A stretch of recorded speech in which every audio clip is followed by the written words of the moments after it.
Hi friends, welcome to my channels. आज हम बात करेंगे ज्योग्राफिकल प्रोसेस के बारे में, जिसमें हम देखेंगे endogenic and exogenic process.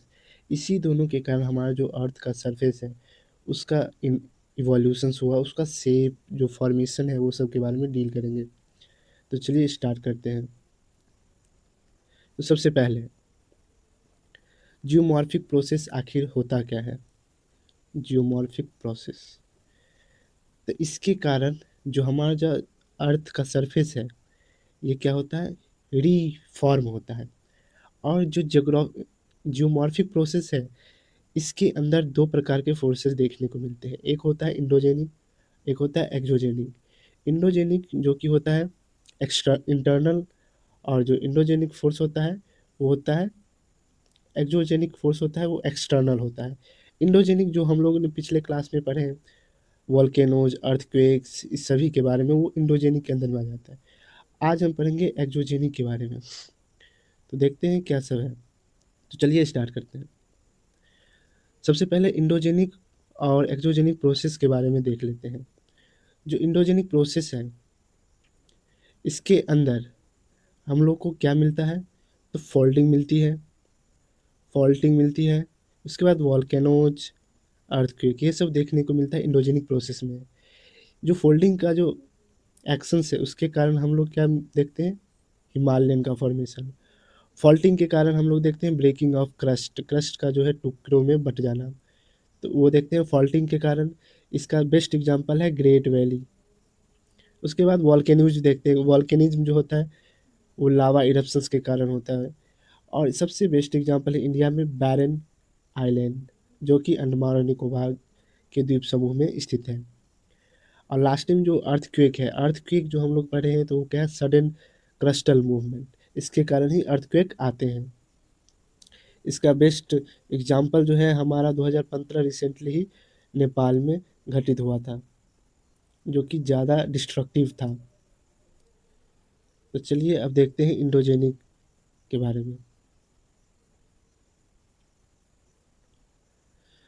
Endogenic हो गया, अब देखते हैं एक्सोजेनिक प्रोसेस। एक्सोजेनिक प्रोसेस में क्या होता है, तो ये क्या होता है, एक्सटर्नल फोर्स होते हैं, एक्सटर्नल। इस प्रोसेस में हम लोग पढ़ते हैं वेदरिंग के बारे में, इरोजन्स के बारे में, ट्रांसपोर्टेशंस के बारे में और डिपोजिशंस के बारे में। ये चार प्रकार के प्रोसेस इसके अंदर हम लोग पढ़ेंगे। वेदरिंग जो कि हम लोग रॉक ब्रेक डाउन होते हैं, इसका जो मेन कारण है वो है वाटर और हीट के कारण वेदरिंग का इफेक्ट होता है रॉक्स पे। उसके बाद इरोजन, इरोजन जो होता है, इरोजन जो होता है क्षय, wearing away and the movement. Erosion से क्या होता है, हमारा जो रिवर और ग्लेशियर, इन दोनों के कारण हमारे पृथ्वी पे जितने भी लैंडफॉर्म्स है वो इरोज होने लगते हैं। वाटर के कारण जो ऊपरी टॉप लेयर सॉइल है वो रिमूव होकर दूसरी जगह चले जाते हैं। ये सब कहाँ होता है, मूवमेंट, इसमें मास मूवमेंट भी आ जाता है इरोजन्स में। उसके बाद ट्रांसपोर्टेशंस, ट्रांसपोर्टेशन मतलब होता है मूवमेंट ऑफ इरोडेड मटेरियल, मतलब एक मटेरियल एक स्थान से दूसरे स्थान जा सके, मतलब भेजा जाना। और ये जो प्रोसेस है इसका एजेंट क्या है, तो है वाटर एंड विंड। उसके बाद डिपोजिशंस है, डिपोजिशंस मतलब जो इरोजन्स के बाद जो मिट्टी है या कोई बर्फ़ है या कोई भी हैवी मटेरियल्स है वो बह कर, फ्लो होकर, मूव होकर जहाँ जम जाती है उसको बोलते हैं डिपोजिशन। और डिपोजिशन से क्या मिलता है, एक न्यू लोकेशंस पे वो मटेरियल्स सेटल हो जाते हैं। जैसे डेल्टा हो गया, प्लेन हो गया, ये सब फॉर्मेशन में डिपोजिशंस महत्व है। जो हमारा नॉर्दर्न प्लेन है इसमें एलुवियल सॉइल ज़्यादा मात्रा में है, ये डिपॉजिट हुआ रिवर के कारण। जो रिवर लगातार फ्लो होते रहते हैं वो अपने साथ सेडिमेंट्स लाते हैं, सेडिमेंट्स जो कि एलुवियल सॉइल के रूप में था, ये सभी प्लेन का निर्माण करते हैं। और प्लेन से जो मिट्टी था वो धीरे धीरे जाके डेल्टा, मतलब जहाँ समुद्र में गिरती है रिवर्स, वहाँ पर डेल्टा का फॉर्मेशन बना है, जहाँ पर ये कई ब्रांचोज में टूट जाते हैं, क्योंकि जो डिपोजिशन है वो वहाँ पर मिट्टी का जमावड़ा लग जाता है, जिसके कारण वो अपना रास्ता दो से तीन डिवाइड कर लेता है।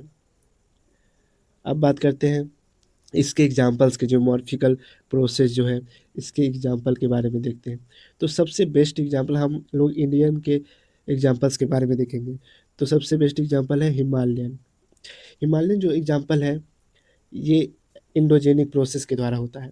जैसा कि पिछले क्लास में पढ़े हैं, जो हमारा जो प्लेट है, हमारा जो अर्थ का क्रस्ट है, वो कई प्लेटों में डिवाइडेड है और कई प्लेट क्या है आपस में क्या करते हैं, एक दूसरे से टकराते हैं और ये दोनों कॉन्टिनेंटल प्लेट होने के कारण दोनों क्या होते हैं, टकराने से यहाँ माउंटेन फॉर्मेशन होता है जो कि ब्लॉक माउंटेन होता है। इसी कारण हमारा जो हिमालयन बना और ये जो प्रोसेस है ये इंडोजेनिक प्रोसेस है, इंटरनल प्रोसेस, इसके कारण ही हम हिमालयन फोल्डिंग माउंटेन के रूप में बना। उसके बाद आता है गंगन प्लेन,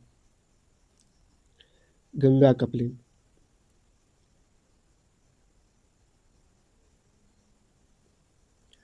गंगा प्लेन, इसमें जो डिपोजिशंस होता है वो एक्सोजेनिक प्रोसेस के कारण होता है।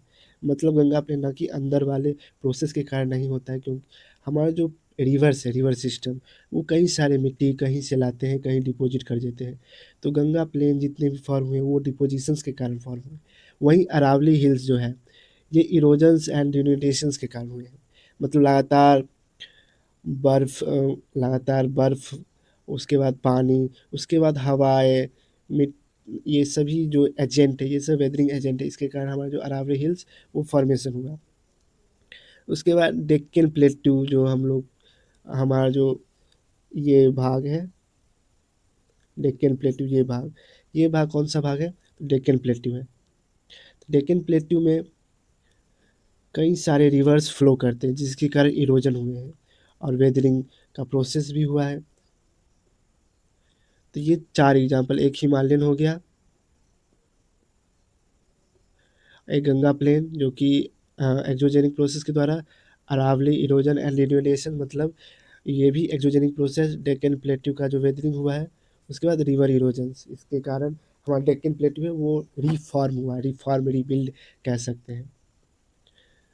अब एग्जाम्पल्स क्वेश्चन है, आप लोग ट्राई कीजिएगा इस क्वेश्चन को बनाने का। जैसे फर्स्ट क्वेश्चन है, explain how internal forces and external forces shape earth's landforms. जो हमारा अर्थ का जो लैंडफॉर्म्स है उसके बनने में ये जो endogenic in external force and the internal force किस प्रकार अपना रोल निभाए हैं उसको डिफाइन करना है। उसके बाद हमारा जो जोग्राफिकल प्रोसेस है वो हमारे इंडियन के रेस्पेक्ट में डिजास्टर को कैसे इन्फ्लुएंस किए हैं। डिजास्टर लाइक फ्लड, लैंडस्लाइड और लैंडस्लाइड हो गया, और अर्थक्वेक, ये सब। अब रिकैप कर लेते हैं क्या सब इस क्लास में पढ़े हैं। तो सबसे पहले जियोमॉर्फिक प्रोसेस। जियोमॉर्फिक प्रोसेस में जो क्या होता है, तो अर्थ का शेपिंग होता है। उसके बाद ये कितने प्रकार के होते हैं, 2 प्रकार के, एक होता है इंडोजेनिक, एक होता है exogenic. Endogenic internal, exogenic external. इसके कारण कैसे होते हैं, बनते हैं, ब्रेक होते हैं, अर्थ का सरफेस रिसेप होते हैं। इंडोजेनिक प्रोसेस से बिल्ड होते हैं, माउंटेन बनते हैं, प्लेट्यू बनते हैं, ट्रेंच बनते हैं। उसके बाद एक्सोजेनिक प्रोसेस से इसका ब्रेक होता है, माउंटेन का ब्रेक होता है रिवर के द्वारा। उसके बाद जो अरावली हिल्स है उसका ब्रेक होता है, उसकी जो ऊपरी लेयर है वो नीचे खिसक से आ जाती है रिवर के द्वारा, उसके ऊपरी लेयर को बहा ले जाते हैं, जिसके कारण बीच बीच में क्या होते हैं, फॉल्ट बनते हैं। और ये जो क्वेश्चंस हैं जो अभी पिछले ये वाला दिखा है वो बहुत इंपॉर्टेंट है। अगर आप प्रैक्टिस करते हैं तो आपका कंसेप्ट क्लियर होगा। और इसी जो मेन टॉपिक है जैसे जियोमॉर्फी, लॉजी, इसमें कितने प्रकार के होते हैं, इंटरनल एंड एक्सटर्नल। तो इंटरनल एक्सटर्नल होते हैं ये बता देंगे, इंटरनल के अंदर क्या सब आते हैं, एक्सटर्नल के अंदर कौन कौन से प्रोसेस आते हैं, ये सब पूछे जाते हैं। तो इस प्रकार आप तैयारी कर सकते हैं। तो चलिए, अगर आपको डाइवर्जेंट और ट्रांसफॉर्म्स के पे वीडियो चाहिए तो, अगर चाहिए तो वो बना चुका हूँ। आप लोग डिस्क्रिप्शन में जाके आप लिंक पे जाके देख सकते हैं। अगर आपको वीडियो पसंद आई है तो लाइक कीजिए, कमेंट कीजिए, सब्सक्राइब कीजिए, और अगले टॉपिक किस पर आपको चाहिए वो आप बता सकते हैं। Thank you for watching and encourage my YouTube.